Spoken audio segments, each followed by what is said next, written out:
Les grands titres de l'actualité, une présentation de Addict Remorquage et Transport et Mécanique, les spécialistes. Maintenant à Montmagny, c'est Addict, 234-34-61. Addict Remorquage et Transport, des professionnels qui peuvent vous aider dans une situation d'enlisement ou simple remorquage. Grâce à ses équipements de haute performance, Addict, c'est aussi le service de transport de tout genre et de mécanique. Maintenant à Montmagny, c'est Addict Remorquage et Transport au 234-3461.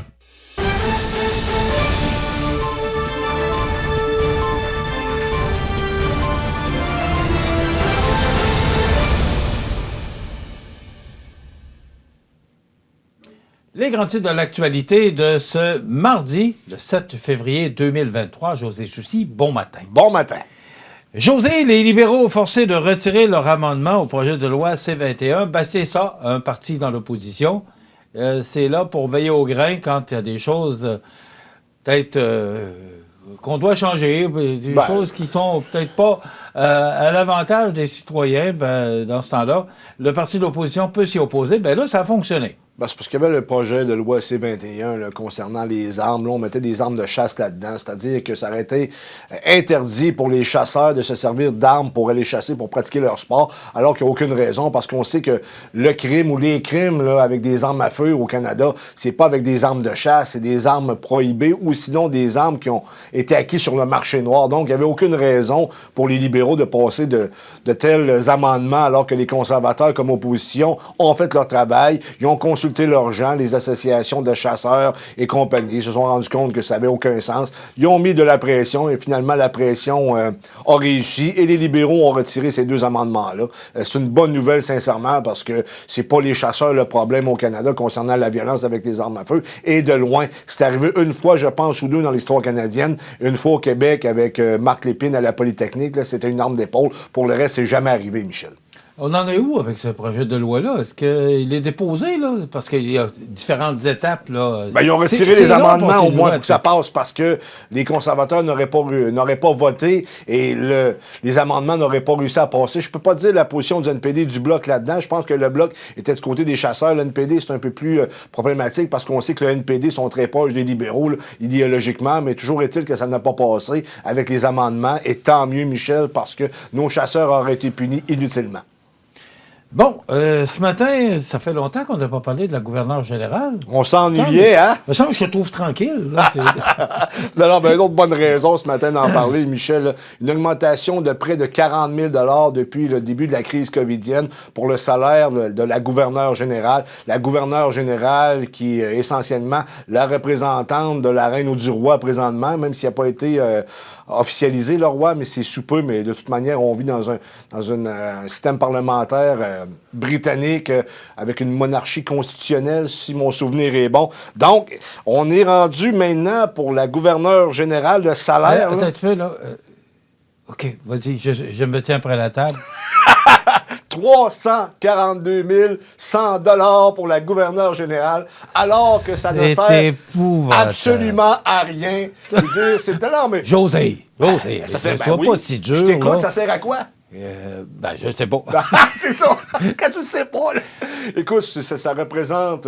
Alors, elle va prendre le thé avec la femme du premier ministre Trudeau, probablement. Ah oui, là. c'est sûr que ça va. Comment ça va? 300 quelques mille. Oui, il y a du travail de représentation à l'international, mais ça fait des années qu'on entend qu'il y a des abus de ce côté-là. On se rappelle que des lieutenants-gouverneurs au Québec, là, celle, je me souviens pas du nom, là, elle avait d'ailleurs été reconnue coupable pour avoir abusé des fonds publics.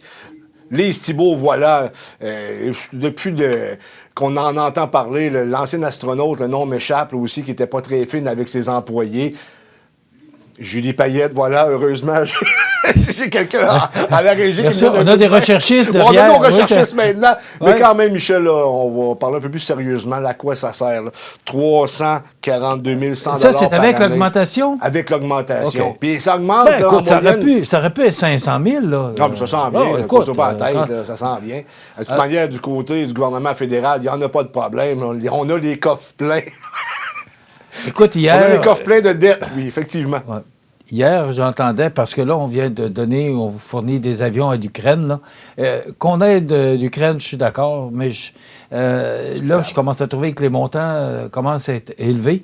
Et hier, j'entendais, et encore une fois, on ne peut pas être en désaccord avec ça. D'ailleurs, c'est un point qu'on voulait discuter, le séisme en Turquie. C'est épouvantable. Absolument.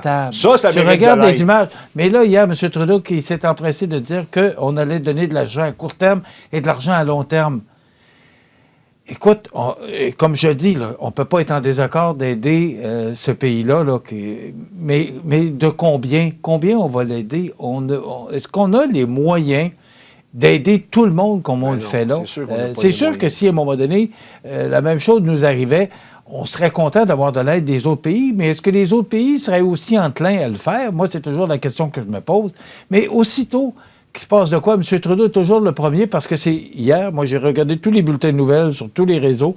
C'est le seul que j'ai vu en premier, mais peut-être parce que là, on était au Canada, qui a levé la main pour dire on va aider à court terme et à long terme la Turquie et la Syrie, là, par rapport à ce séisme. Là. Écoute, 7,8 et 7,5, parce que deux séismes là, très rapprochés en quelques heures. Je pense que c'est 5 heures et dans le milieu de l'avant-midi, le lendemain, là, tu regardes les images, tu dis, écoute, José, on est choyé de demeurer dans un pays comme le Canada. Tu regardes les images, mais juste le fait, tu parles de 340 000 de la gouverneure du Canada, tu parles de l'aide à l'Ukraine, les milliards qu'on s'est endettés avec la pandémie. Michel, tu sais, des fois... À un moment donné, va falloir passer à la caisse, puis... c'est pas réclamer 200 $. Là, non, c'est eux autres qui vont nous réclamer un montant autre que 200 $. Je peux te dire une chose, mais on parlait qu'on était chanceux de vivre au Canada. Souvent, on se lamente du fait qu'au Québec, il fait extrêmement froid l'hiver. Remarque que cette année, c'est pas si mal. Malgré vendredi, on a battu des records ou pas loin. Sauf que oui, on a du froid, mais on n'a pas de séisme. Moi, je me souviens, le dernier séisme que j'ai vécu, c'était en 1988.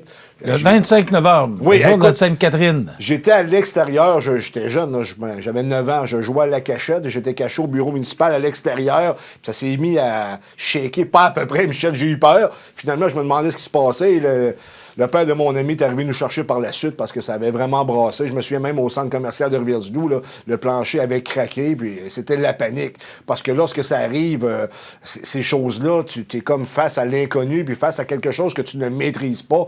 Et malgré que c'est à ce moment-là que tu te rends compte que les humains sont capables d'une grande solidarité également. Mais écoute, c'est 3 ou 4 l'échelle de Richter. Mais là, c'est 7,8 quand on dit 9,1, je pense, de mémoire. C'est épouvantable. Tu regardes les images, là, puis écoute, il y a 5000 morts à date, puis là, on cherche encore des gens. Il n'y a pas le 1/8 de gens qu'on a trouvés. Tu vois les... Je sais pas si tu as vu les reportages. On parle de 5000 morts. Tu vois les bâtisses, là, tomber sur elles-mêmes, là, comme des châteaux de cartes. C'est épouvantable. 7,8 à l'échelle de Richter. Est-ce qu'on a les moyens de... Moi, c'est toujours la question que je me pose. Est-ce qu'on a les moyens? Probablement qu'il y a dans le budget du gouvernement, qu'il y a des argents qui sont mis de côté là, pour aider ces pays-là en détresse. Là. Mais est-ce qu'on a les moyens de faire tout ce qu'on fait là actuellement? Moi, c'est la question que je me pose. Et à un moment donné, José, va falloir, ça c'est comme une carte de crédit, je te dis toujours la même chose.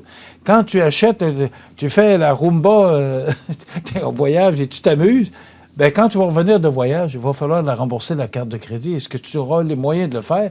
C'est la même chose actuellement, c'est que là on dépense, mais à un moment donné, il va falloir rembourser. En plus, les taux d'intérêt qui sont élevés.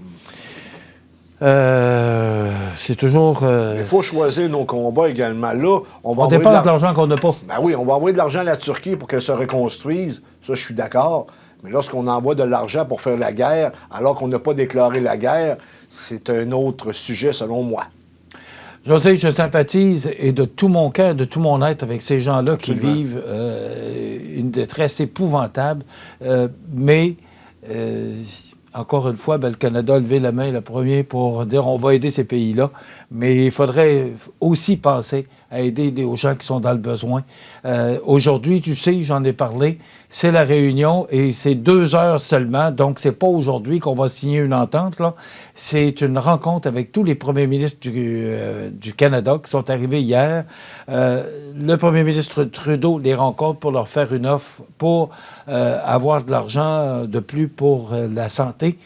C'est une rencontre de 2 heures, alors que ça aurait dû être une rencontre toute la journée, puis en venir à la fin de la journée que tous les premiers ministres et du Canada et M. Trudeau sortent en disant « on s'est entendu, c'est réglé et tout le monde est content », mais c'est pas comme ça que ça va se passer parce que ça risque encore, parce que ça va être dans les prochains budgets du Canada, ça veut dire que ça va aller c'est pas juste ça, Michel. mai, je ne sais plus. Il faut comprendre la game politique également. Les libéraux sont minoritaires à Ottawa, ils sont en baisse de vitesse et pas à peu près. Les conservateurs qui ont 8 ou 9 points d'avance sur les libéraux. Donc, les libéraux, Justin Trudeau, pourraient tenter de faire de la politique avec cette réunion-là et possiblement, encore une fois, de casser le dos, casser du sucre sur le dos des provinces, et possiblement le Québec, parce que le Québec est en négociation, notamment pour l'immigration puis des transferts en santé.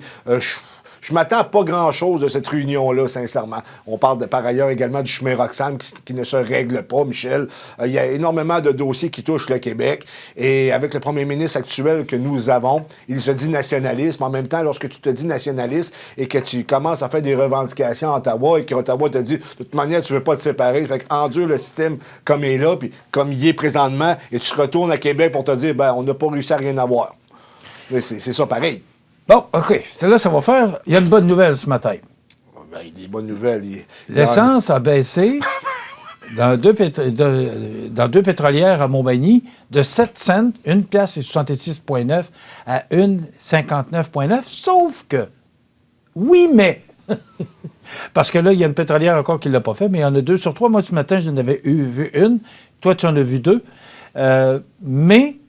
Le baril a augmenté de 2 $ ce matin. Alors, est-ce que c'est vraiment une baisse qui va durer quelque temps ou encore ce n'est... Tu remarqueras qu'à l'occasion, ils vont baisser de quelques cents, comme ils l'ont fait ce matin, et après ça, ils nous donnent 12-13 cents d'augmentation. La tendance, généralement, est à la hausse. Ouais. On sait comment il fonctionne. Ils te montent ça de 20 cents, après ça, tu rebaisses ça de 10 cents, mais on se dit « Ah, enfin, il a baissé! » Oui, mais il est toujours bien 10 cents de plus cher qu'il était avant. Mais là, on continue la machine, puis pendant ce temps-là, il s'engraisse, puis nous autres, on s'appauvrit. On connaît la chanson, on en parle chaque semaine. Hey, José! Oui. 1 piastre et 59 et on... Hey, c'est pas cher! Alors, j'embarque sur le party demain matin. C'est le temps d'aller remplir tous vos réservoirs. Oui, non, mais oui, parce oui. qu'on est rendu là. 1 piastre et 59, on le trouve pas cher. Ah, c'est cher encore. Je sais pas si tu te souviens durant la pandémie qui a tombé. Il a tombé, c'est pas vrai, vraiment le terme. Là. Il était à, il me semble que c'est 89 cents. C'est le plus bas. Il me semble que c'est le montant. 89 cents du litre. Et là, c'est le double. Et ça montait jusqu'à Puis on trouve qu'il n'est pas cher. Aussi, hein, ça a monté jusqu'à 2,20 si mon souvenir est bon. Oh, c'est cher. Je le trouve encore cher. Moi, sincèrement, tant que c'est bon en bas d'1,50 $, je trouve ça cher. Même 1,50 $, je trouve ça cher. Parce que ça fait pas si longtemps que ça qu'on le payait en bas du dollar. Michel, parce que lorsque l'essence augmente, je me répète, tout augmente. C'est pas compliqué. On s'appauvrit collectivement. Et les grandes pétrolières, eux autres, s'enrichissent. Les gouvernements également, ils retirent davantage de taxes. Alors, si vous avez l'occasion d'aller faire le plein aujourd'hui, bien, vous allez économiser 7 cents. Dépêchez-vous, parce que on ne sait pas le prix qui va être demain. Là. Ça se voit. Dépêchez-vous, 7 cents d'économie. On est rendu là. Dépêchez-vous, il n'est pas cher. OK, bien écoute, ça complète à peu près notre rencontre pour ce matin. Je vous dis, est-ce qu'il y a encore quelques secondes? Bien, vite fait, là, 4000 profs ont démissionné de leur poste depuis 3 ans là, au Québec, là, dans le système d'éducation du Québec. Il y a une crise. Sincèrement, il y a une crise. Il va falloir qu'on la regarde. Un gros dossier pour le ministre de l'Éducation, Bernard Drainville. Et quand je le vois à la télévision, M. Drainville, je ne suis pas certain s'il pense que toutes les solutions sont envisageables ou s'il y croit. Là, parce que le système, là, il commence à tirer de la patte solidement. C'est comme notre système de santé. Il va falloir qu'on revoie ça et ça presse, Michel. Parce que là, on parle de l'éducation de nos jeunes. C'est pas rien. Les infirmières qui démissionnent, les professeurs qui démissionnent. On a du travail à le faire pour 4 ans avec la CAQ. Absolument. Ils devront mettre toutes les énergies pour régler cette situation. Demain, chronique culturelle avec Cynthia Lamontagne et on aura Jérôme Godreau, PDG de l'Association québécoise de prévention du suicide, parce qu'on est dans la semaine de la prévention du suicide.